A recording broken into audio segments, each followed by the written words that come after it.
खबर भोपाल से, जहां मध्य प्रदेश ट्रांसपोर्ट एसोसिएशन की हड़ताल का आज दूसरा दिन है। अपनी अलग अलग मांगों को लेकर बता दें आपको, सभी ट्रांसपोर्टर्स हड़ताल पर गए हैं। सांकेतिक हड़ताल पर 3 दिनों की हड़ताल है जो 12 अगस्त तक चलेगी। आज हड़ताल का दूसरा दिन है जहां सभी ट्रांसपोर्टर्स परिवहन चौकियों पर हॉर्न बजाकर सांकेतिक प्रदर्शन करेंगे और मांग नहीं मानी तो 3 दिन बाद देशव्यापी चक्का जाम करेंगे। उनकी मांग है प्रदेश के सभी ट्रांसपोर्टर्स की जो डीजल पर वैट है उसे कम किया जाए।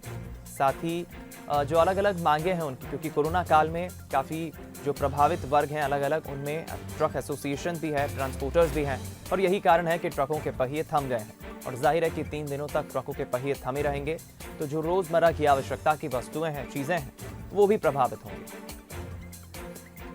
हम रुक करेंगे इस खबर पर। ज्यादा जानकारी और बातचीत के लिए हमारे संवाददाता वासु चौरे हमारे साथ लाइव जुड़ गए।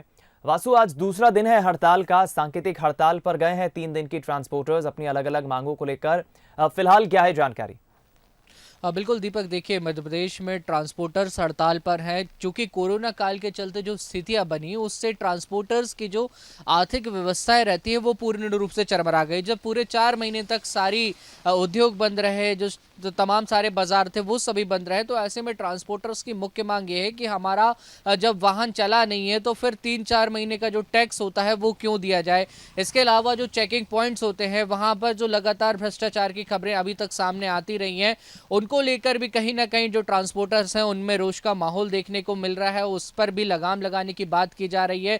इसके अलावा डीजल और पेट्रोल पर जो वेट टैक्स बढ़ाया गया है, डीजल और पेट्रोल की कीमतें हम सभी जानते हैं अभी बहुत महंगी है। इसके चलते ट्रांसपोर्टर्स को नुकसान हो रहा है, क्योंकि उतना माल भाड़ा मिल नहीं पा रहा है जो जिस तरीके से डीजल और पेट्रोल के दाम बढ़ रहे हैं। ऐसे में जो सारी व्यवस्थाएं होती हैं, जो सारा पेमेंट होता है जो ट्रांसपोर्टर्स को अपने कर्मचारियों को करना होता है, उसमें भी काफ़ी दिक्कतों का सामना करना पड़ रहा है। लंबे समय से इस बात की मांग की जा रही थी कि डीजल और पेट्रोल का जो वैट बढ़ाया गया है उसको कम किया जाए, जो टैक्सेशन है उनको घटाया जाए। और जो कोरोना पीरियड के कारण इन ट्रांसपोर्टर्स को नुकसान हुआ है, ट्रकों के पहिए थमे रहे, बसेस के पहिए थमे रहे, जो लोकल ट्रांसपोर्ट होता है वो भी पूर्ण रूप से प्रभावित रहा है इस दौरान दीपक।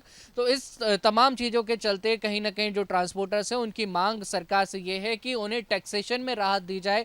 जो भ्रष्टाचार के बढ़ते हुए मामले हैं, चौकियों पर जो परेशानी ट्रांसपोर्टर्स को होती है, उनको कहीं ना कहीं रोकने का काम किया जाए। हालांकि पूरे प्रदेश में अगर बात की जाए तो ट्रांसपोर्टर्स की जो हड़ताल है इसका मिला जुला असर देखने को मिला है। कई जगह पे हमने देखा कि ट्रकों के पहिए थमे रहे, लेकिन कई जगह पे लोगों ने समर्थन नहीं किया और लोकल जो ट्रांसपोर्टेशन का काम था वो जारी नजर आया। इसके अलावा जो बहुत सारे संगठन हैं, चाहे पेट्रोल डीजल संघ हो या तमाम जो दूसरे एसोसिएशन हैं, उनका भी समर्थन मिलता हुआ दिखाई दे रहा है। लेकिन जो सब्जी की सप्लाई है, दूध की सप्लाई है और तमाम ऐसी ज़रूरी चीज़ों की सप्लाई है जो रोज़मर्रा केवल इन ट्रांसपोर्टेशन के आधार पर ही निर्भर रहती थी, उनको कहीं ना कहीं नुकसान हुआ है, उन पर कहीं ना कहीं प्रभाव पड़ा है, जिसके चलते आम लोगों को भी थोड़ी बहुत तकलीफों का सामना करना पड़ा है। हालांकि हड़ताल बहुत लंबी नहीं है, इससे ये अंदाज़ा लगाया जा रहा है दीपक कि इतना ज़्यादा नुकसान नहीं होगा, लेकिन उसके बावजूद 400 करोड़ रुपए प्रतिदिन का नुकसान का जो अनुमान है वो एजेंसीज ने लगाया है। हालांकि अब देखना होगा कि सरकार कितनी मांगे मानती है और किस तरीके से सरकार और जो ट्रांसपोर्ट एसोसिएशन है इनके बीच समन्वय बन पाता है। बिल्कुल, बहुत बहुत धन्यवाद आपका वासु, हमारे साथ लाइव जुड़ने के लिए, तमाम बातचीत के लिए। तो जाहिर है कि प्रभावित तो हो ही रही है आवश्यकता वस्तुओं की जो सप्लाई है, लेकिन ट्रक एसोसिएशन जो है, ट्रांसपोर्टर्स जो हैं, उनकी भी अपनी मांगे हैं।